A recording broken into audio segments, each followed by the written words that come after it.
médicos. É isso que vai mudar o futuro da medicina.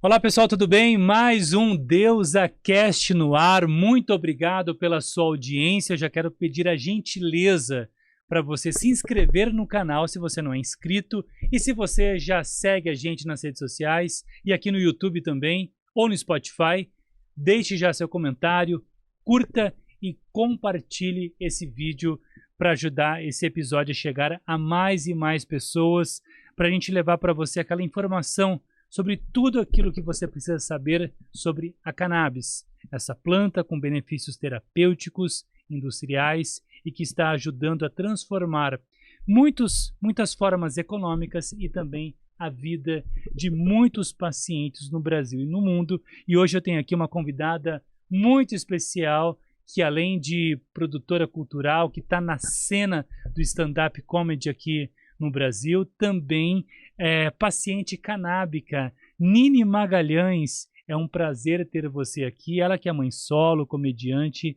e acaba de lançar também o documentário mostrando a rotina de mães canábicas. Estou muito curioso para bater esse papo com ela, para entender como que ela entrou nesse mundo da cannabis como paciente. Muito obrigado, é um prazer ter você aqui, Nini Magalhães. Prazer é meu, eu que agradeço. Obrigada, gente. Não é todo dia que uma mãe é lembrada, então um salve para todo mundo que está assistindo o DeusaCast, para todas as mães principalmente. Obrigada pelo convite. E de fato, a gente precisa lembrar todos os dias e reverenciar essa figura da mãe, né? E a gente como filho às vezes sabe de quanto a gente é falho, né? Mas assim, uma figura não precisa nem dizer que é essencial, né? Seria redundante demais dizer isso. Sagrado.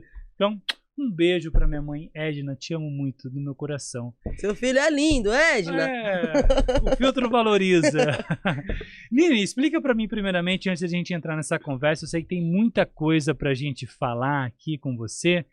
Mas e o nome Nini, de onde vem? Eu fico curioso. Qual que é o nome da Nini Magalhães? Aline, meu nome é Aline. Aline. Aline de batismo, Nini de apelido do meu avô materno, que sempre me chamou de Nini. E aí, de repente, na vida artística, na hora de escolher um nome, eu achei o Aline muito comum. E aí eu resgatei esse apelido, que já foi, inclusive, um nome de um brechó. Sério? Nini Brechó.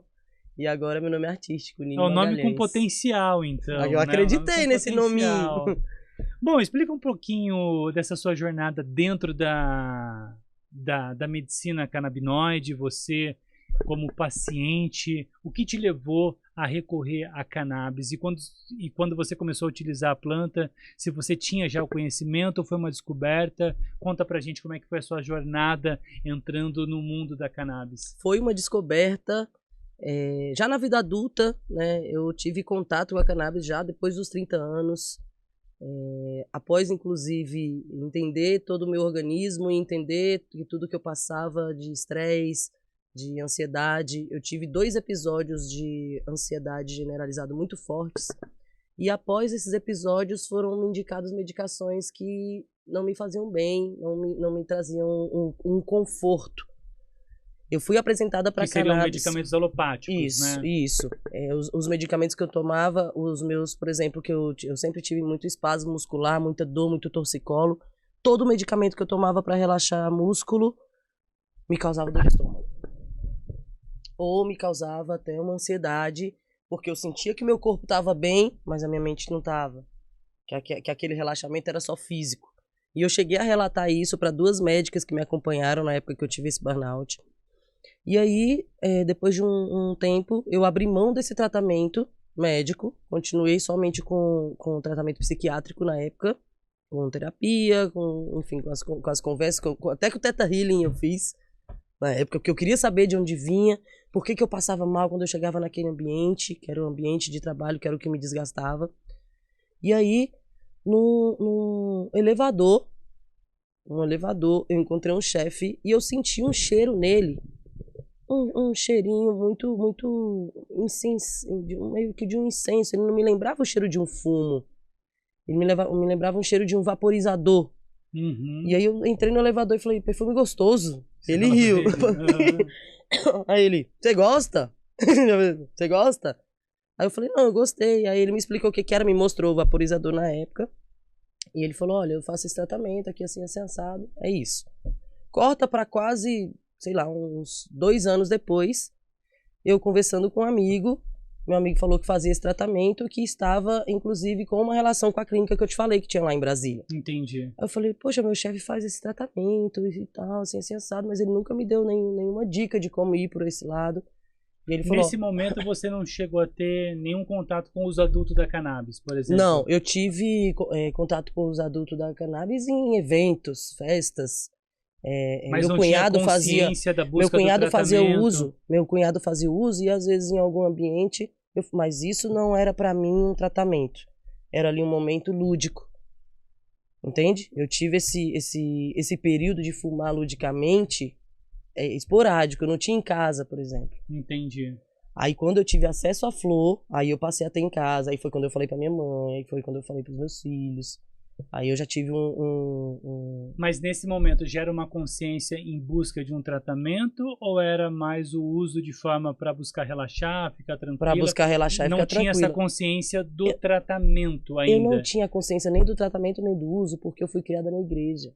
Entendi. Então eu não tinha, inclusive para eu explicar para minha mãe a diferença de uma flor medicinal para que ela via na praça, Entendi.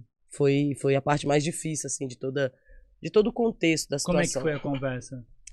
Olha isso, o argumento que eu cheguei na minha mãe, que quem tem mãe sabe, quem Né? tem mãe sabe que não é fácil. Eu cheguei na minha mãe e falei bem assim, mãe, a senhora sempre, minha mãe é baiana, né? Eu falei, a senhora sempre cuidou da gente, todos os remédios que a senhora fazia pra gente era natural. Eu me recordo de pouquíssimas vezes eu estar no hospital, Leandro. Por quê? Arnica tinha de sobra. Que isso? Gengibre pra mim é carne. Eu como assim, ó. Tem gente que faz cara feia pra gosto. gengibre. Eu amo gengibre. Eu adoro. A nossa garganta começava... Mãe, tá aqui o chazinho de gengibre com limão, melaço, não sei o que, não sei o que, não sei o que, cebola cozida. Quando eu cheguei pra argumentar com a minha mãe sobre o meu tratamento, a primeira coisa que eu falei pra ela, eu falei, mãe, a senhora sempre acreditou na medicina de A a Z. Por que a senhora tá rejeitando a cannabis? Por que a senhora tá rejeitando a letra C ainda? Eu falei assim, ela, porque é pecado, que não sei o que, e eu, mãe, e tal. Aí expliquei. Quando chegou no ponto do tratamento, aí ela, eu não aceito que fume. Aí eu, pois olha o óleo. Aí foi a hora que os olhos dela se abriram, do meu pai se abriram. Aí já foi uma hora que ela já começou a entender que isso poderia ajudar meu avô com Alzheimer. Eu levei uma flor pra ela olhar, pra ela tocar, porque até então, na realidade dela, uma mulher periférica, negra, criada numa família totalmente viciada em tudo que você imaginar, não era tão lindo quanto ela viu. Quando ela viu a flor, Leandro, que ela falou, nossa, e brilha! Eu falei, brilha, mãe, tá vendo aqui? Ó, esse marronzinho aqui é isso, esse branquinho aqui é isso, ó, mãe. Tem gente que faz o chá, tem gente que vaporiza, tem gente que tira o óleo. Isso aqui é do mesmo jeito que a senhora faz, que a senhora fazia. Lembra quando a senhora deixava o mastruz curando? Às vezes ela pegava o mastruz, socava, esperava ele lá um pouquinho. Quando ele soltava aquele caldo, ela dava aquele caldo pra gente, porque dizia que tirava verme. Onde que... Sabe? Então ela acreditou muito tempo nas ervas medicinais e foi esse o argumento que eu usei com ela.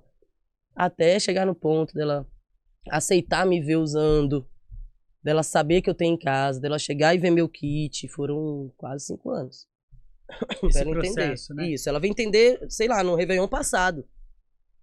E Ela hoje a veio relação com entender. a sua mãe, como que tá a relação Tranquila. sobre o seu tratamento com Tranquila. cannabis? Ela Hoje é entende, tranquila, hoje ela compreende? entende. Ela não aceita fazer, mas ela já quer que meu pai faça. Entendi, ela entende que é importante para ele. Isso. Isso começa um caminho de comunicação, de Começa. informação, de conscientização Ela passou a vida sobre a planta. Né? total, ela passou a vida inteira do lado de alguém que tinha a ansiedade generalizada, tinha bipolaridade, tinham várias questões que de repente se ele conseguisse uma regulação, a vida teria sido melhor, sabe? Agora que ela entende, mas agora já na terceira idade É muito difícil, é né? muito ter uma difícil compreensão, convencer. Porque já vem de um Isso. contexto histórico. Por isso que a né? conversa com as mães tem que ser diferentes. A conversa com a mãe, ela tem que ser uma conversa mais com afago, Isso, carinho, argumentos, muito cuidado. né, muito bem respaldados. O que elas de- assistiram ao longo da de vida orientação médica. foi muito negativo. O que na verdade a maioria de nós tem de informação Né? é negativa. E né? nesse ponto, Nini, que você tocou da informação, eu acho que, assim, apesar de você retratar o que aconteceu com a sua mãe, mas eu acho que isso aconteceu com você. Em qual Sim. sentido? Porque quando você fazia o uso adulto da cannabis, em algum momento você sabia que existia um potencial terapêutico da planta ou não? Você desconhecia totalmente? Como que você começou a descobrir que aquela planta que você usava de forma recreativa, num momento de descontração, lúdico, como você mencionou... Quando meu amigo me apresentou, porque eu nunca imaginaria. Então, para você, a planta era aquilo. Quando eu vi isso, quando eu vi, E quando por você exemplo, descobre que ela é uma planta medicinal, aí já mudou tudo. como é que foi? Aí eu já não pegava da mão de ninguém. Aí essa do meu cunhado pra mim já não era pra mim. Essa é a dele. Entende? Depois que eu descobri o que é, pra mim não existia mais uma roda. E como você descobriu? Isso que eu tô curioso, para entender como uma pessoa que estava ali no universo, que estava utilizando a planta sem qualquer conhecimento, e de Sim. repente ela descobre que aquilo tem um grande potencial terapêutico. Uma pessoa que já fazia o tratamento, meu amigo Arroto, esse é o apelido dele, ele foi um MC durante muito tempo, hoje ele é um artista, Travis Bombarte, grande artista em Brasília. Ele me apresentou uma clínica no momento que eu pedi pra ele, eu falei assim, olha, eu soube disso aqui, e eu quero. E como você ficou sabendo disso, que te levou até a clínica? Pelo meu chefe. Ah, pelo teu chefe. Isso. Do elevador, então. Foi ali que veio o start. Muito tempo. Ele era daqui, inclusive. Ele não era de Brasília. Entendi. Ele era daqui de São Paulo. Ele era meu chefe lá na seguradora. Depois de um tempo, eu falei assim pra ele, eu quero. Você pode conseguir pra mim? Aí ele, eu posso te passar o telefone de uma pessoa que vai te marcar a tua consulta e vai fazer tudinho. Aí ele me passou o telefone, o WhatsApp, aí fiz a primeira consulta, depois mostrei meu laudo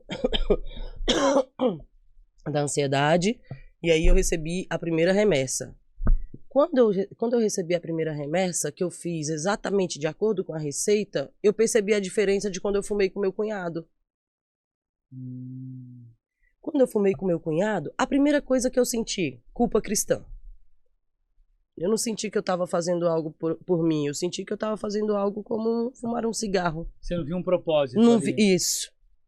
Eu senti isso, como se eu estivesse fumando um cigarro qualquer. Eu lembro da sensação de relaxamento, eu lembro de eu ficar um pouco mais tranquilo ali no ambiente, mas também lembro daquele ambiente não ser um ambiente terapêutico, de ser um ambiente, né? Enfim, quando eu comecei a fazer o tratamento, que eu fiz o uso pela primeira vez de uma flor, porque até então eu nunca tinha nem tido acesso a uma flor. Eu nem sei qual que era a erva que o meu cunhado usava. Eu lembro que ele tinha muito. Eu só lembro que ele tinha muito, mas eu não lembro de ser verde, de ser roxinha, de ser... Eu não lembro disso. Eu lembro dele já andar com uma carteirinha bolada. Pode até ser que fosse o tratamento dele. Entendi. Mas pra mim não era. Né? Para mim era ali uma carteira de cigarro qualquer. Eu fui ver como tratamento quando eu tive acesso à informação de tratamento. Que até então para mim só existia um tipo. Entende? Sim. Só existiam, não existiam várias, não existia uma indicação. Que a diferença foi nítida para você. Não existia, por exemplo, no meu óleo que existe uma dosagem que é específica para cada problema de saúde. Para mim isso aí eu venho da periferia onde existem biqueiras. Onde existem pessoas fumando na praça. O primeiro contato que meu filho teve com cannabis, ele falou assim pra mim, mamãe, eu vi o galego botando lá no orelhão uma quadradona, mãe, assim. Quando eu fui olhar, mãe, era verde, era assim. Eu falei, não mexe mais que é cocô de cavalo. Olha isso. Você falou pra ele? Uhum. Por que eu não expliquei pro meu filho o que era? Entende? Porque eu também não tinha esse conhecimento. Eu passei a ter esse conhecimento depois de eu ter esse contato. Porque até então, todo uso pra mim era adulto. Não existia ninguém que usava pra remédio. Tá bom. Até o dia que eu tive esse conhecimento. E eu lembro até do comportamento do meu chefe ser outro.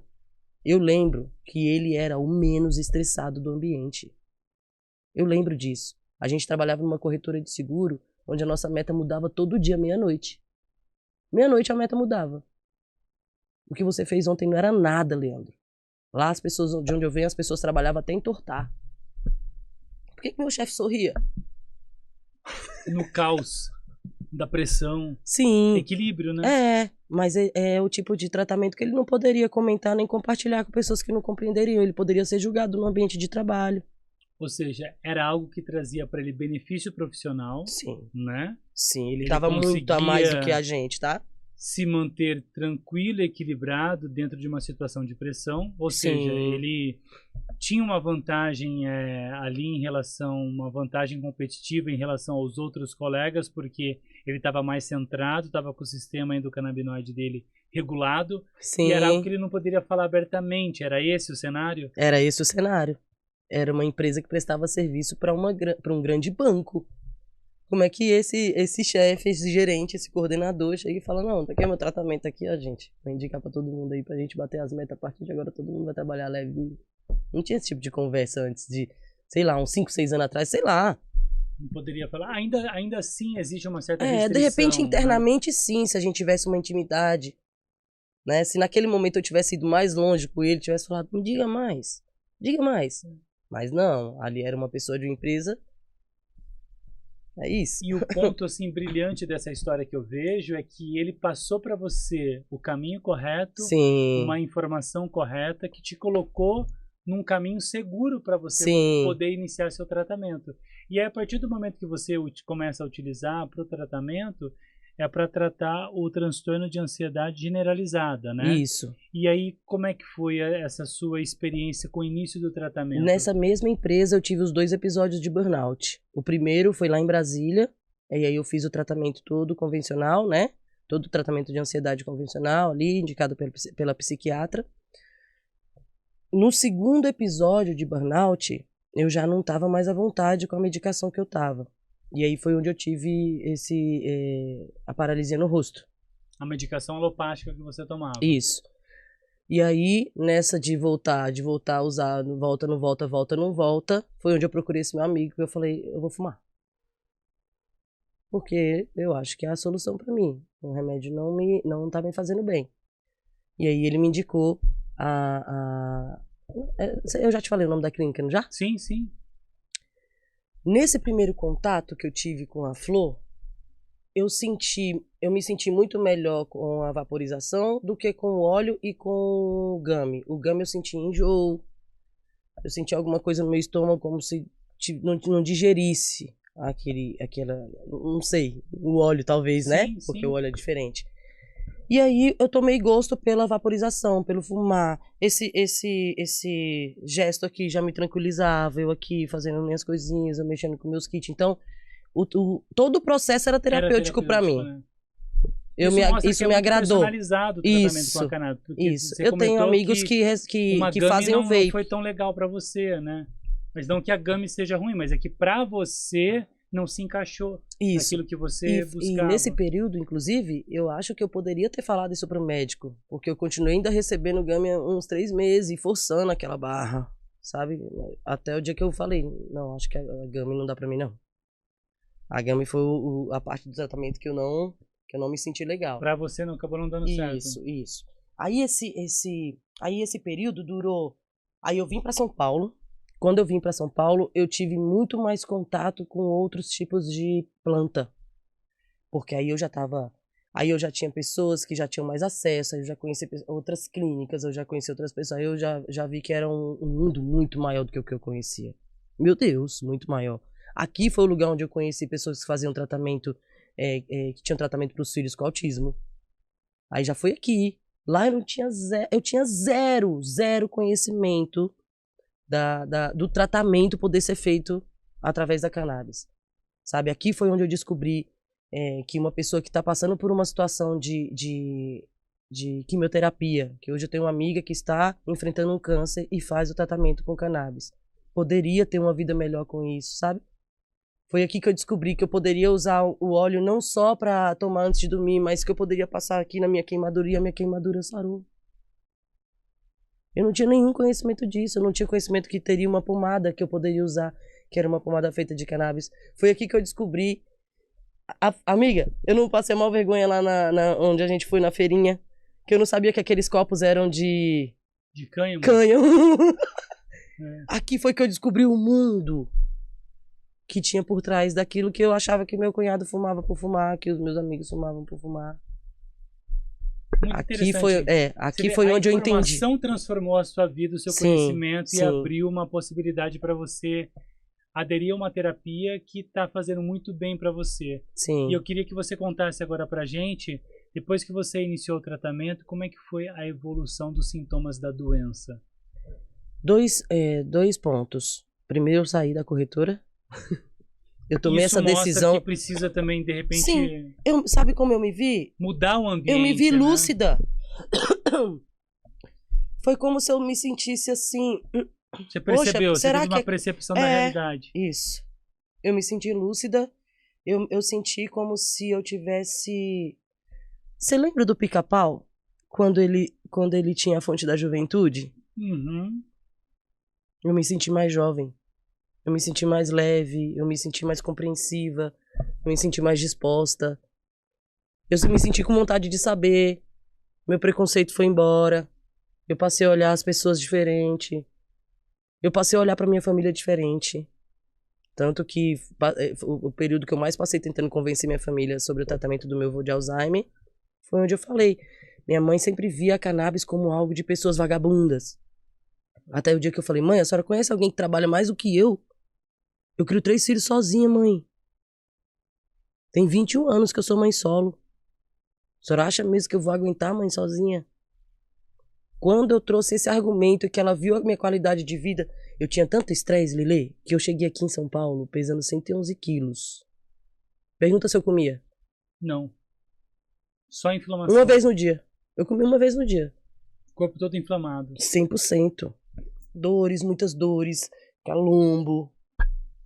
E você tocou num ponto muito interessante, porque assim, a gente promove sim a terapia canabinoide. A gente Sim. mostra para as pessoas que a terapia canabinoide, ela pode realmente transformar a vida, assim como transformou a sua. Só que também tem um fator muito importante, que é você também entender os fatores, né, que geram em você tais sintomas. Sim. E você teve a percepção de entender que você precisaria mudar de ambiente, porque a planta não é algo milagroso. Sim. Né? Você utilizar a planta e continuar num ambiente que está fazendo mal para você, até poderia ser uma possibilidade também. Mas ali você entendeu que você tinha que mudar Sim. de ambiente, né, para que você pudesse realmente ter uma evolução naquele tratamento. Sim. Então, é muito questão de hábito também, né? Você faz um tratamento, por exemplo, para tratar uma dor crônica, e a planta te dá uma resposta positiva sobre aquilo, mas você tem que tentar encontrar também dentro da sua rotina, do seu comportamento, o que está levando e causando aquela dor. Porque senão você fica utilizando e você não muda o seu Você só hábito, mascara a dor. você fica mascarando. Então, Sim. acho que assim, quando a gente fala de terapia canabinoide, é muito legal que você colocou, que você teve uma abertura de toda a sua percepção. Sim. E eu acho que é isso, né? Você entender o todo, saber como que a planta se encaixa no seu tratamento, mas entender o todo e fazendo as modificações necessárias para que você tenha um pleno equilíbrio em todo o seu ecossistema interno e externo também, né? Ó, como essa tomada de consciência foi importante. Eu tive um episódio. Eu lembro que eu estava num ambiente, numa festa, de repente. Aí eu tinha aqui o meu kit, tinha mais um pessoal assim, cada um com seu kit. E eu lembro de eu tomei uma cerveja e fazer o uso ali da minha planta. E aí, em algum momento ali na despedida, fazer o uso adulto de uma planta de uma outra pessoa. Nesse dia, eu entrei no Uber, consciente. Eu lembro de eu estar extremamente relaxada, mas aquela um pouco zonza, assim. Eu não tinha bebido tanto pra estar bêbada. Só uma cerveja. Isso, tomei uma cerveja. Eu já tinha feito uso da minha, tomei a cerveja, fiz o uso da do amigo. Eu não lembro como eu entrei em casa, Leandro. Por conta dessa mistura. Nesse dia, eu tomei consciência disso. Eu percebi a diferença, inclusive de uma para outra. Do meu tratamento, para que eu fumei do outro, isso, do terceiro. Isso. E não era uma coisa que eu costumava pensar até esse dia. Aí nesse dia eu falei, olha, eu tenho que prestar muita atenção no que eu faço com minha mente. Aí hoje eu conheço, hoje eu sei. Hoje eu já evito misturar. Eu não faço uso de uma cerveja, de um vinho, junto com o meu tratamento. Eu levo mesmo como um remédio. O período que eu passei sem mais tempo foi esse... Eu te falei que eu fiquei quantos meses, amiga? Até eu conseguir esse agora. Fiquei quase 4 meses sem tratamento, não foi? 4 meses eu fiquei sem tratamento, fumando esporadicamente. Mudou tudo. Mudou tudo. Eu brinco, eu tenho um show que eu falo sobre isso, que eu tenho uma versão minha com tratamento e tem uma versão sem. Se eu for no banco, pegar a primeira senha e eu chegar lá no guichê e a moça falar, não é aqui, e eu não tiver fumado, eu não tiver feito o uso do meu tratamento, eu já saio do guichê torta já. Eu já saio do guichê assim. E a moça, calma, que é ali.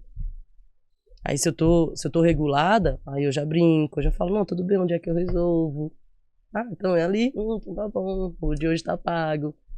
Eu já sinto essa diferença já. Eu sinto a regulação nítida.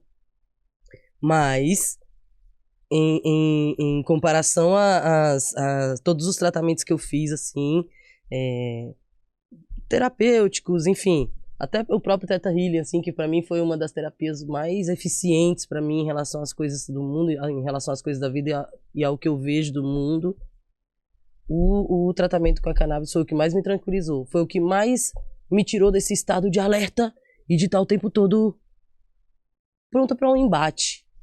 E você tocou em 2 pontos assim que eu considero muito, são 2 pontos essenciais, e é muito legal que você conseguiu construir essa percepção, porque você falou sobre a importância de você estar regulada, Sim. O quanto isso interfere na sua rotina, Sim. Né? Você pegar um trânsito desregulada e um trânsito regulada, você chegar para uma conversa, alguma outra coisa que você vai fazer regulada e desregulada, como você colocou, e a consciência que você passou a ter em relação à sua terapia com a cannabis. Sim. De entender, e isso é muito importante a gente frisar, porque uma das coisas que a gente gosta de ressaltar, e os médicos endossam isso também, de que o tratamento com a cannabis é personalizado. Sim. Uma genética funciona para você, não é a mesma genética funciona talvez para um terceiro, e assim sucessivamente, né? Eu queria que você frisasse esses 2 pontos de consciência que eu achei muito, muito bacana, de você ter essa percepção, essa clareza de entender que a sua terapia é muito individual. Sim. Isso é importantíssimo da gente frisar para as pessoas, né? E essa questão de você, desse autocontrole, de entender que você precisa dessa terapia para manter o autocontrole. Porque muitas das vezes as pessoas não são estressadas, não são mal educadas. Sim. Elas são desreguladas. Sim. E é nítido uma pessoa desregulada. Porque uma pessoa desregulada, ela já te ouve torto. Ela já te interpreta para um lado ruim, ela já olha o ambiente como um ambiente opressor, ela tá... principalmente na maternidade. A maternidade nos causa isso. A maternidade solo, então, ela já te deixa nesse estado. Eu contei isso pra você também, amor. Do dia que minha filha falou, do jeito que eu tava dormindo. Foi o dia que eu te pedi ajuda, não foi? O que aconteceu? Eu fui dormir, cansada como sempre durmo. E minha filha me acordou de manhã e falou, mãe, a senhora dormiu muito estranho. Olha isso. Ela disse que eu tava... Sério? Você dormiu assim? Sim. Mas por quê? Só Deus sabe. Você estava sem tratamento? Tava sem tratamento. Vários estresses, muita coisa. Mãe solo. Mãe solo não junta dinheiro, Leandro. Mãe solo junta dor de cabeça. Conta pra gente o desafio da mãe solo, porque Sim. Quando você comenta esse tema da mãe solo, eu queria também já entrar um pouquinho na questão do documentário que você produziu. Porque o papel da mãe solo, ela já é um desafio muito grande, né? Mas eu acho que esse desafio se agrava um pouco mais, assim, não tirando o peso que tem de uma mãe solo em um outro quadro, mas quando é uma mãe solo e tem um filho que é paciente canábico, Sim. que dependendo da situação, ou em casos muito conhecidos, esse paciente canábico é uma doença, às vezes, neurodegenerativa, é uma doença limitante, impeditiva, e aí ela, nesse desafio de mãe solo, dentro desse universo da cannabis, acaba que tendo um peso ainda um pouco maior em relação a outras situações de mãe solo, né? Que é um fardo muito grande. Sim. Mas quando você tem um filho com uma doença neurodegenerativa, que ele depende 100%, que é limitante, que depende 100% da mãe, que às vezes não pode trabalhar, não pode ter a sua carreira profissional, abre mão dos seus sonhos para poder viver aquela maternidade com grandes desafios. Sim, é exatamente Queria que isso. você né? contasse, assim, porque eu imagino que é um desafio muito grande. É Porque muito. quando você tem filhos saudáveis, já é um desafio muito grande, Sim, né? Uma correria, tal. Mas num quadro, num cenário de filhos que dependem exclusivamente da mãe, que a mãe solo, o nome já diz, foi abandonada pelo sim. seu cônjuge, né? Então, assim, queria que você retratasse pra gente a sua experiência e a experiência de mães que você coletou depoimentos, que eu acho que isso é muito importante da gente mostrar. Sim, a maternidade solo, como você disse, por si, ela já é um desafio muito grande. O peso é real, o peso é físico, tá, Leandro? O peso é físico, ele não é só mental. O companheiro de travesseiro da mãe solo é o medo. É o medo de não estar lá quando o filho precisar, porque ninguém vai cuidar igual ela cuida. Ela já sabe que o pai não vai assumir, ela já sabe que a família do pai não vai estar lá. Então existe um peso já em volta da maternidade solo. Eu descrevi o peso dessa maternidade solo no meu primeiro show, Mãe Vida Louca, tá no YouTube, é uma homenagem às 11 milhões de mães solo que estão carregando o mundo nas costas e muitas vezes não são vistas. Depois de eu escrever esse primeiro show, eu tive um contato muito maior com mães que estavam na mesma situação que eu estava, que se identificaram com o meu trabalho, que se identificaram com o que eu falava, e aí nós descobrimos que em algum momento as histórias batiam. Mas como que a história bate se o pai não é o mesmo?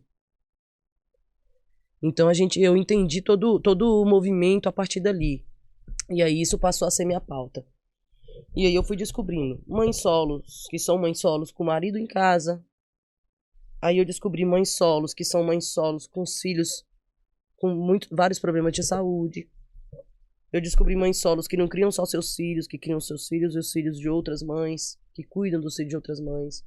E nesse meio inteiro, depois de toda essa descoberta que eu fiz, eu decidi criar um grupo de mulheres. Hoje eu tenho um esquadrão de mulheres, hoje ele tem 15 mil mulheres, e dentro desse grupo eu tenho subgrupos. Nesses subgrupos eu tenho as mães atípicas, que são as mães que muitos desses filhos, inclusive, fazem tratamento com cannabis, de outros problemas de saúde, mães que precisam desse tratamento para continuar cuidando dos filhos. Quando a gente descobriu o Alzheimer do meu avô, um médico nos orientou a gente ficar de olho na minha mãe, você acredita? Ele falou, vocês têm que ficar de olho nela, porque todo cuidador de Alzheimer adoece. Então, naquele momento ali, minha mãe se tornou mãe do pai dela. A maternidade, ela não é só um fator genético, não é só um fator físico e biológico, ela é mental. Você já viu que muitas vezes um cachorrinho, uma cachorrinha, uma gatinha, ela perde o filhote? Eu lembro que uma gata, uma vez, ela se vingou muito de mim. Eu dei os filhotes dela e ela fez cocô no meu travesseiro. Depois disso, ela pegou um pano e ela jurava que aquele pano era filho dela. E o peito dela encheu de leite. Fala pra mim que a maternidade não tá aqui, ó. Sim. Quando isso aqui tá desregulado, meu amigo, o risco que uma pessoa corre de enlouquecer é muito grande. Uma mãe solo, quando ela tem uma responsabilidade só nas costas dela de um filho que precisa tratar, quem medica é a mãe. Se essa mãe faltar, Leandro? E se essa mãe faltar? O jeito que a minha filha me encontrou dormindo, o jeito que a minha filha me viu dormindo, era o meu psicológico falando assim, ó, eu tô pronta pra qualquer coisa. Entende? Então, eu passei a ouvir essas mães e eu passei a me interessar pelo tema dessas mães depois do meu tratamento e depois de construir esse meu show que eu te falei aí, baseado em maternidade real. Tem essa brincadeira lúdica, né, baseado em maternidade real, para que remeta sim a cannabis, mas não de forma direta, porque para nós é muito mais difícil do que para qualquer outra pessoa falar nisso. Para uma mãe solo falar no termo canábico é muito mais difícil, porque nós somos muito mais julgadas, né? E a partir dali, quando eu tive esse contato com as mães que os filhos dependiam da cannabis, se tornou para mim uma missão. Se tornou para mim uma missão. Eu fiz esse show porque eu gostaria de falar disso de forma aberta e eu gostaria que de alguma forma a nossa maternidade antecedesse qualquer coisa. Eu brinco com isso, inclusive. Eu falo que a gente tem uma credencial, que a gente pode pular até aquela linha amarela da polícia para ver o que está acontecendo, que a gente é mãe. Porque é a gente que tá carregando, é a gente que cuida, é a gente que se preocupa, é a gente que vai atrás. É a mãe que se preocupa. Você pode acessar aí produtores, cultivadores, pessoas. Você vai achar muita mãe na base. Você vai O achar. movimento da cannabis medicinal no Brasil se deve às mães que lutaram, que buscaram, Sim. que foram para Brasília em busca de acesso à cannabis medicinal. Sim. As mães têm um papel assim fundamental, né, na criação de tudo que a gente vê hoje dentro da medicina endocannabinoide. Ó, eu não sei se você vai conseguir ouvir essa história aí, vocês que estão aí também. De repente, o Biel depois tenta fazer um corte aí para não ficar tão triste.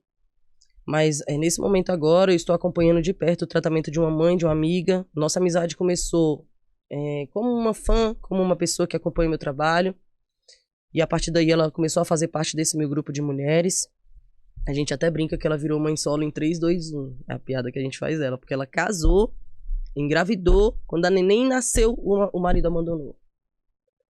Aí a gente brinca, mãe solo em 3, 2, 1. E às vezes, né, não conheço essa história, mas você pode dizer ela completa. Uhum. Não abandona só a mãe, abandona a criança Abandonou também, a criança. né? Quando essa minha amiga teve a filha dela, ela teve uma hemorragia logo após o parto. E essa hemorragia durou dias, quase mês. E aí ela voltou para o hospital, e quando ela voltou para o hospital, ela descobriu o câncer. Ela volta para casa, informa ao pai da criança sobre o tumor, e o pai da criança vai embora. Simplesmente porque ela não poderia ceder a um ato sexual após o resguardo. Pesado, né, Leandro? É pesado. Chega a ser doente, né? Você saber que existe uma pessoa dessa no planeta. Não bastasse isso, essa menina começa todo o tratamento oncológico com uma criança de meses nos braços, sem apoio nenhum, tendo inclusive uma pensão negada. Hoje, essa minha amiga só está de pé por conta de um tratamento canábico. Por conta de uma pessoa que apareceu, que é minha amiga, acolheu, não só com a medicação e com o tratamento, mas com amizade, com abraço, com escuta. Hoje eu tenho um grupo de terapia toda terça-feira para essas mães, sabe? Então, assim, é um contexto muito cruel. É um contexto muito cruel, o contexto que é em volta da mãe solo. E se torna ainda mais cruel porque a informação não chega para elas. Ela não sabia disso. Eu imagino que Quantas essas vezes você mães teve não que sabiam falar, amor? Como agir, onde buscar o tratamento. Poxa, eu vou te mostrar quando a gente terminar, porque tem um trechinho de música, pode dar ban. Então, essa minha amiga, foi bem difícil ela começar o tratamento por ser de família evangélica. Mas, graças a Deus, foi aceito pela família que ela fizesse esse tratamento. No dia que ela começou o tratamento, eu recebi um vídeo da mãe dela, que é uma pastora, cantando as músicas do Bob Marley enquanto a filha fazia vaporização, a bebê ali na sala. Aquilo ali pra mim, aquela cena ali pra mim, foi a cena de que eu acho que o mundo tinha que ver. É uma mãe em sofrimento, abandonada, com uma filha de meses no colo. Como é que nós vamos negar um tratamento que vai tirar a dor dessa mulher? Uma dor de câncer, Leandro. Nenhum remédio mais estava dando conta. Hoje eu tô vendo minha amiga sorrindo. Tá com acesso aqui, ó. Mas tava coradinha. A cannabis não cura o câncer, mas ameniza a dor, né? Sim. Da quimioterapia. E eu tô assistindo isso de perto. Melhora a história sintomas. das mães que eu tô conhecendo são mães de verdade, Leandro. São mães de verdade. São mães que assumiram a pemba. Que estão trabalhando. Essa minha amiga, ela está passando... a casa. Sim. Ela está passando por um tratamento oncológico, sem pensão alimentícia. Sabe uma coisa que eu penso assim, e é tão difícil, e eu confesso que às vezes eu vejo e eu desvio o olhar assim, porque é muito difícil ver. A gente vê vários vídeos de mães administrando óleo para o filho no momento de uma crise convulsiva. É muito aterrorizante. Sim, é muito. Pra gente que olha aquilo lá e vê, aquilo lá é pesado.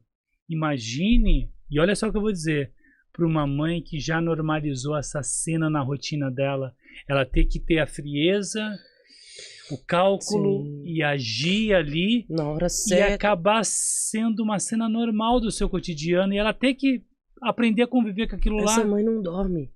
Essa mãe não dorme. Eu te garanto que essa mãe não dorme, tá? Porque a maternidade, ela dá uma coisa no nosso ouvido que a gente ouve um alfinete cair no chão. É. Se esse filho respira diferente, ela acorda. Se esse filho faz... ela acorda. Então a realidade é outra. A realidade da minha companheira de palco, no Baseado em Maternidade Real, foi uma realidade onde ela viu a filha passar por muita coisa e a filha não conseguir verbalizar. E hoje a filha dela se comunica, hoje a filha dela faz um tratamento onde ela se comunica, onde ela se sente bem, onde ela mesma sabe a hora certa de usar. Ela sabe quando tá baixando, quando tá desregulando. Olha isso. Ela sabe, mãe, tá na hora. Olha isso. A família toda sendo educada e preparada para entender, né, as Sim. nuances dessa terapia. Sim, Né? não é fácil, porque minha amiga não tem tanto acesso. Ela trabalha para isso, o marido sustenta a casa e ela sustenta o tratamento da filha. Sabe? Não é Que fácil. bom que ela tem, nesse Tem um caso, pai. um companheiro. Um paizão, É. paizão. Esse é um paizão, sabe? Tô aqui falando das 11 milhões de mães solo, porque a gente precisa falar, ninguém fala, né? Inclusive eu gostaria até de falar, de pedir uma oportunidade para você agora de falar sobre um projeto meu, sobre... Claro, fica à vontade. Eu tenho uma carta aberta ao presidente Lula. Eu vou fazer com que essa carta chegue até as mãos dele de alguma forma. Eu tô indo para Brasília agora dia 19 de dezembro. Mesmo que eu não consiga entregar em mãos, mas que eu consiga entregar uma cópia a quem possa chegar nele, ou que quando eu postar esse vídeo chegue nele. Presidente Lula, você é filho de mãe solo. Olhe mais para essas mulheres. Olhe para essas mulheres que estão carregando o mundo nas costas. Não é fácil o que a gente tem vivido, mas eu acredito que a gente consiga, de alguma forma, amenizar o sofrimento dessas mulheres, sabe? 11 milhões de mães solo. Eu não tinha conhecimento desse número de 11 milhões. É muita.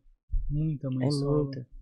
Sabe? A maior parte negra, a maior parte periférica, que não tem acesso à informação que eu tive, porque eu só tive quando eu fui trabalhar numa grande empresa. Porque ali eu tinha uma pessoa ali que, poxa, que tinha um conhecimento, que veio daqui de São Paulo. Imagina quantos lugares remotos aí que as mães poderiam ter a solução nas suas mãos. Entende? Imagina quantas vidas poderia mudar, até financeiramente mesmo. Financeiramente, uma mãe que não pode sair para trabalhar, Leandro, a gente poderia encontrar outra forma dessa mãe sobreviver. Traz lá as roupas de cânhamo que essas mães vendem. Cadê as iniciativas? Pra mim, no meu coração, né, as mães têm que ser priorizadas. Brincadeiras à parte, ou libera cannabis ou libera arma pra gente resolver. Por quê? Até quando sozinhas? Sendo que existem soluções práticas, entende? Soluções que poderiam ser acessadas, mas que não são porque não tem informação e não chega. E talvez falta um pouco de empatia, né? Sim. De entender, porque assim, é muito difícil também alguém que não sente a dor de uma mãe solo querer decidir o que é melhor para uma mãe solo. Sim. São elas que sabem o que é melhor para elas. Mas né? a gente parar só um pouquinho, ó. Não precisa ser muito não, ó. Um segundo nós vamos parar pra pensar. Todo mundo conhece uma mãe solo. Ou é filho, são 11 milhões. Ou você é filho de uma mãe solo, ou você é irmão, ou você é irmã, ou você trabalha com a mãe solo, ou você conhece uma mãe solo da sua rua, ou você é a mãe solo. A conta é muito simples. É só você olhar pro lado. Todo mundo tem uma mãe solo que tá criando calombo no pescoço do seu lado. Entende? Não precisa ir longe, não precisa ir lá em Brasília atrás de uma mãe solo. Olha pro seu lado que você vai achar. E Nini, quando você traz isso no seu show, eu imagino, obviamente, quando você faz o show baseado em maternidade real, não é só mãe solo que frequenta, você tem um público muito grande, né? Tem. Então, assim, como que é quando você leva essas discussões, tanto da mãe solo quanto da cannabis, como que é a reação do público, assim? Porque você está fazendo um papel muito importante de informar com o seu carisma, com a sua criatividade, com a sua comédia, e você está informando, você está plantando a sementinha do conhecimento. Sim, literalmente. Porque quando você fala, por exemplo, assim, você fala cannabis, eu imagino que muitos dali começam aquela risadinha, Sim. né, daquele senso comum do pensamento, como que é em relação à planta, mas ali você está plantando a semente, né? Olha, eu tive 1 segundo de medo de falar disso, e esse medo passou muito rápido. Quando eu encontrei aquela senhorinha lá naquele meu primeiro show que eu te contei antes aqui do ar. Inclusive, depois vocês vão nas minhas redes sociais, vocês vão ver muita coisa lá. Mas eu tive a conscientização de que eu poderia falar de tudo no momento que eu me entendi como mãe e que eu entendi o meu esforço para estar ali e o esforço de todas aquelas mulheres. A minha plateia, ela é uma plateia que se identifica comigo, que de alguma forma se vê. Quando eu digo para você, por exemplo, que a minha comédia ela é feita sobre mães, mas ela não é só para mãe. O filho ri porque ele lembra de uma mãe. O marido ri porque ele lembra da esposa. O primo ri porque ele lembra da prima. Então eu sinto que a minha plateia, que é a plateia que tá no meu show, espera que eu fale de tudo. O meu show começa com uma piada sobre um telejornal, né, de domingo, que fez uma matéria inteira criticando a cannabis. Inteira. Depois de uns 3 finais de semana, veio uma matéria falando bem, que aí já foi já foi o Dr. Drauzio Varela falando, já foi, né, todo mundo. E eu, gente, como assim? Que alto e baixo é esse? Eu já começo esse show falando. Esse jornal, pra mim, ele perdeu a credibilidade quando ele fez a matéria da menina que chorava caco de vidro. Eu já começo falando isso. Então, vamos procurar as informações direito pra gente não ser enganado. Tem muita desinformação. Isso. Né? Aí, o meu show, ele é de dentro pra fora. O meu show é de dentro pra fora. Primeiro eu conto tudo que me machucou. Depois eu pergunto pra plateia, como é que eu não uso? A plateia mesmo, gente. E como falar de tanta dor com tanta leveza? Então, você sabia que eu não sei? Eu acho que Deus me deu esse presente. Viu, Leandro? Em algum momento da minha existência, eu achei que era melhor sorrir. Em algum momento eu encontrei isso. Quando eu escrevi minha primeira piada, no meu primeiro show, eu escrevi sobre algo que me incomodou muito, que foi o meu parto. Meu primeiro parto foi com 18 anos. Eu não sabia de nada. Aquele momento pra mim era um trauma gigantesco. Até o dia que eu ri a primeira vez do que aconteceu. Quando eu ri a primeira vez, eu falei, então tem outro lado dessa história. Lembra do que a gente estava conversando aqui, que você falou assim, tem o meu lado, tem o seu e tem a verdade, né? Eu penso que tem um lado triste, tem a verdade e tem o meu, que é o alegre. Hoje eu consigo rir das situações, eu desenvolvi isso, inclusive muito antes da comédia, eu desenvolvi isso em casa. Em momentos que eram momentos trágicos que tiveram na minha família, como o enterro do meu avô, por exemplo, eu não conseguia parar de sorrir, porque foram 3 senhorinhas no enterro do meu avô. E aí eu tive que fazer piada com aquilo, pro climão não acabar com aquele momento. Então, essa forma de ver as coisas foi o que me trouxe pra comédia. Aí na comédia eu desenvolvi.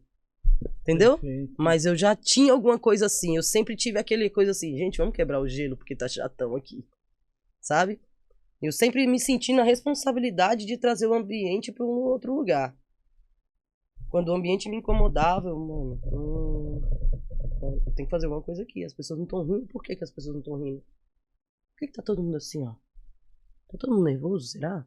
Eu sempre tive esse incômodo com ver um lado só, com ver só o lado ruim da coisa, assim, sabe?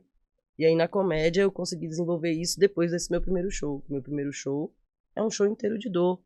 É um show onde eu falo sobre machismo. É um show onde eu falo sobre abuso médico. Como que você tira a graça disso? Esse show é um show que eu falo sobre divórcio, sobre pai que não paga pensão. Coisas que a gente ignora. Mas eu entendi que se você riu, já tá ótimo. Alguma coisa você pegou. Então, Quando eu transformei as minhas dores num texto, quando eu transformei as minhas dores num storytelling, que eu descobri os pontos que eu poderia fazer as pessoas rirem, eu não tirei a dor. Mas aqui na risada vocês entenderam as entrelinhas. Eu decidi fazer meu show só pra mulheres por conta de uma piada que eu fiz. Eu olhei pra plateia, a mulher riu e o cara não. Eu falei, isso já machucou ela.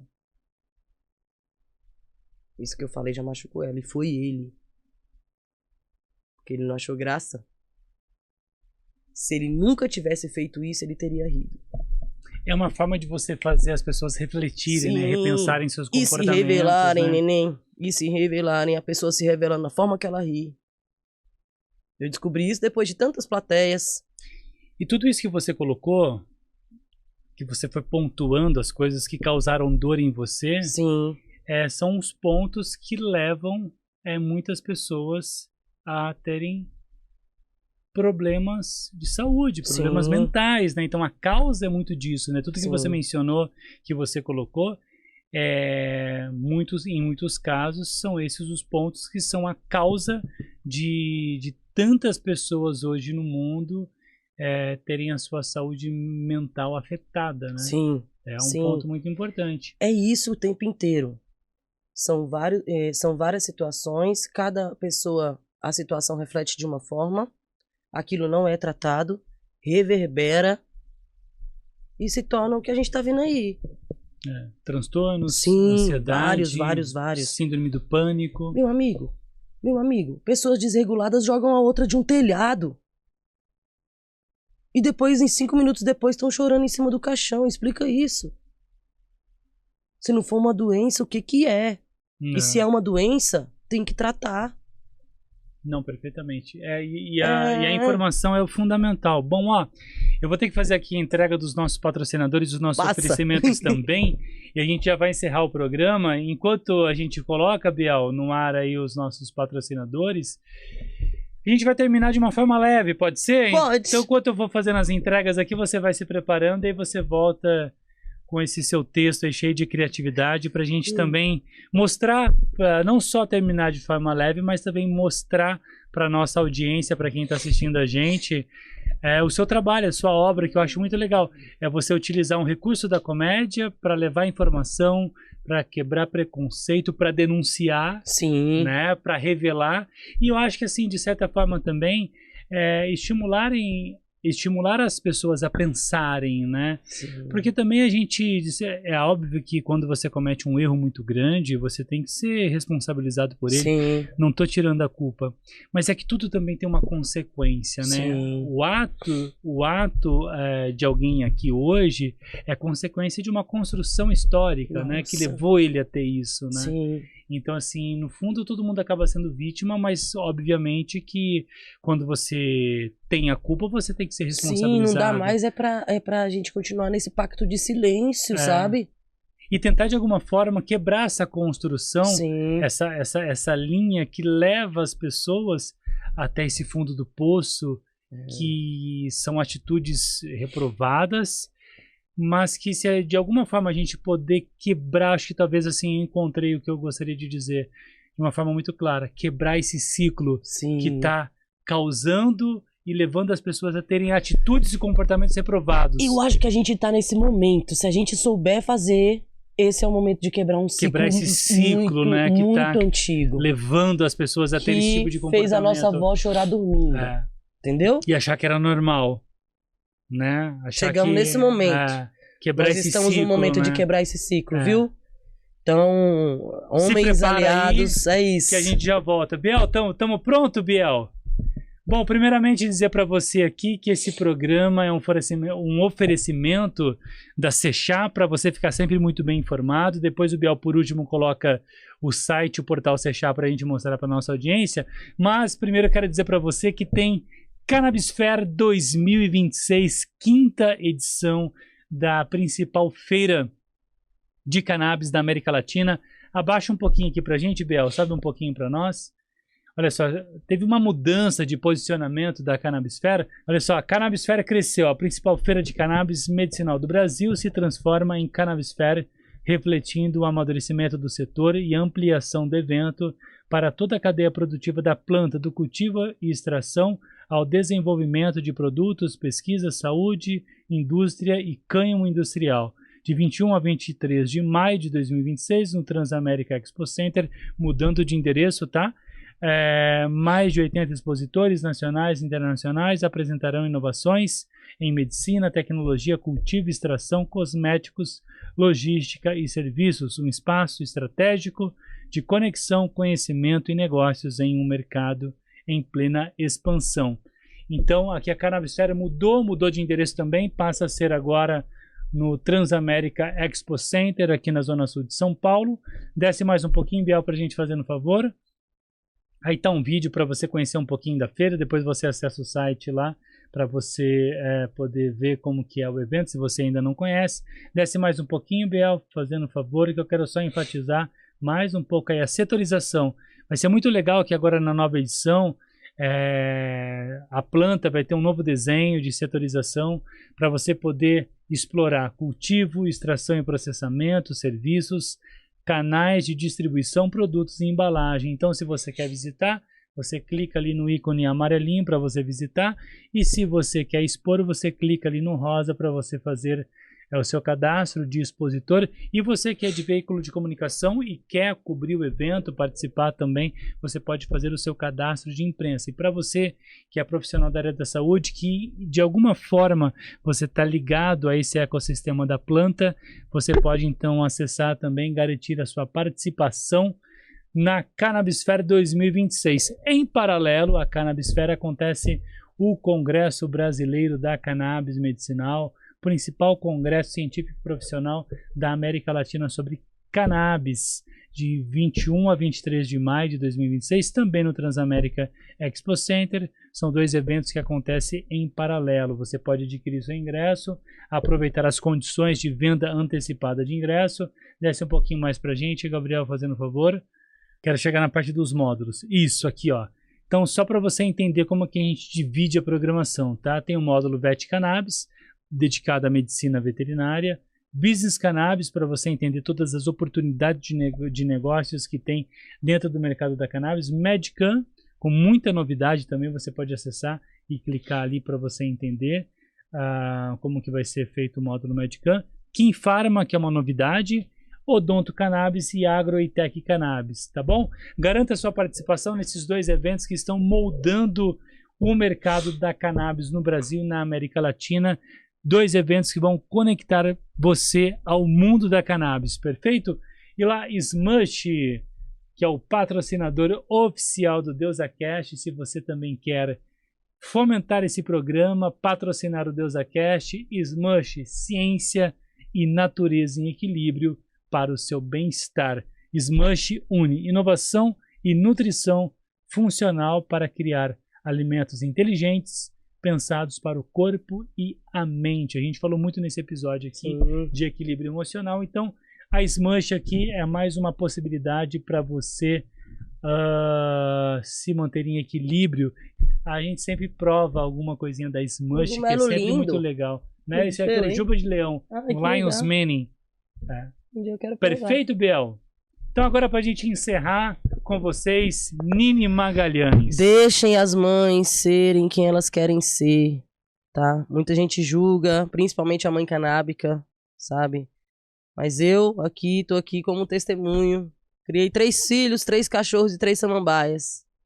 Poxa, não é pra qualquer um, as pessoas matam samambaia. Pô, as pessoas deixam planta morrer, poxa, colocam água em planta. De vez em quando eu saía pra andar com os meninos, eu regava as plantas lá de boa. Mas o que eu tô aqui é pra defender a mãe poder ser quem ela quer ser. A mãe, ela é uma energia sagrada, como a gente disse aqui no começo. Quando eu comecei a escrever meu primeiro solo, eu escrevi realmente porque eu gostaria que as mães estivessem sendo colocadas no lugar que elas são, que é o lugar de rainha, que é o lugar das pessoas que vão, que resolve mesmo. Então, antes de qualquer piada, esse meu salve aqui é para todas as mães que estão assistindo, principalmente as mães solo, tá? Principalmente as mães solo. Tem sido negado muita coisa para as mães solo, principalmente a atenção Então olhem, participem da campanha que eu tô na internet, inclusive. Adote uma mãe solo. Leve a mãe solo pra sair, pra se divertir. Namore uma mãe solo de 15 em 15 dias. Que é quando ela pode. De 15 em 15 dias as mães solo saem à caça. Quando vocês encontrarem as mães solo na rua e pensar, ah, não sei o que, não. Tem duas coisas que é muito preso. Mãe solo e filho de crente. Por isso que quando sai, apronta, vomita, cai na rua. Então quando vocês encontrarem uma mãe, vocês olham pra ela, lembra de mim, fala assim, deixa ela que é uma mãe. Deixa ela que é uma mãe. Quando eu me tornei mãe, nossa, meu primeiro filho. Meu primeiro filho, hoje ele tá com 2,10 m, pesa 90 quilos. Minha cesárea só não foi 360 pra preservar a coluna. Esse meu filho foi o filho que me tornou mãe pela primeira vez. Esse meu filho foi o meu filho que, inclusive, quando ele veio me perguntar assim, ó, mãe, o que eu faço pra passar minha raiva? O que eu faço pra passar minha raiva? Eu falei, filho, faz piada. Faz piada. Um dia eu tava na minha casa, tomando meu chá. Isso aqui é a xícara, viu? E ele chegou e ele não tomou banho. Ele chegou, ele foi no banheiro e ele saiu com o pé sujo de lama. Amiga, eu lembro. Eu lembro como hoje que ele saiu com o pé sujo de lama do banheiro. Se eu não tivesse tomado meu chá, sabe Deus onde estava essa criança. Mas tá lá, criado. E hoje com muito orgulho tenho os meus 3 filhos. Os 3 trabalhando, chegou minha vez. Pra quem achou que não. Hoje meu filho é o meu editor, inclusive ele que vai editar esse corte. Viu, Biel? Ele que vai editar esse corte. Todo dia eu mando corte pra ele. Aí esses dias agora ele reclamou, falou assim... Ah, mãe, tá me mandando coisa demais. Assim eu não vou ter tempo pra mim. Ó. Olha. Um menino que quase me descaroçou pra botar ele pra fora. Falei pra ele, tu agradeça a Deus, moleque. Tu levante tuas 2 mãos pro céu. E tu agradeça a Deus que tu não é filho de André Surak. Porque se fosse... Depois vocês olham lá o que o filho de André Surak tá editando. Muito obrigada por hoje. Vocês foram incríveis. Valeu, DesaCast. Valeu, Leandro. Valeu, Biel. Valeu, Ângela. Vocês foram incríveis comigo. Me acompanhem, por favor. Acompanhem o Baseado em Maternidade Real. Esse show acontece 3 vezes no ano. 3 vezes no ano. Então acompanhe essa agenda. Daqui até o final desse mês, não sei quando que esse episódio vai ao ar. Mas eu ainda tenho shows. Eu ainda tenho meu último show, Mãe Vida Louca do Ano, em Brasília, dia 20 de dezembro. Onde eu vou falar sobre a realidade de todas as mães. Homenagear essas mães e fechar o ano com chave de ouro, entregando a minha carta, se não na mão, pelo menos na mão de quem pode entregar o presidente. Então valeu demais, muito obrigada, viu? Nós somos muito invisibilizadas, mas agora aqui nesse momento eu me senti num espaço de escuta ativa e compreendida. Então muito obrigada por isso. Nini, eu que te agradeço, né? Eu te agradeço demais, viu, por você ter compartilhado com tanta gentileza, com tanta clareza e elegância toda a sua história, todo esse retrato da mãe solo no Brasil. Você conseguiu mostrar de uma forma muito pura e genuína. Fico muito feliz em ter você aqui no DeusaCast, tá? Muito obrigado. Então, pessoal, ó, vamos fazer uma corrente aqui, tá?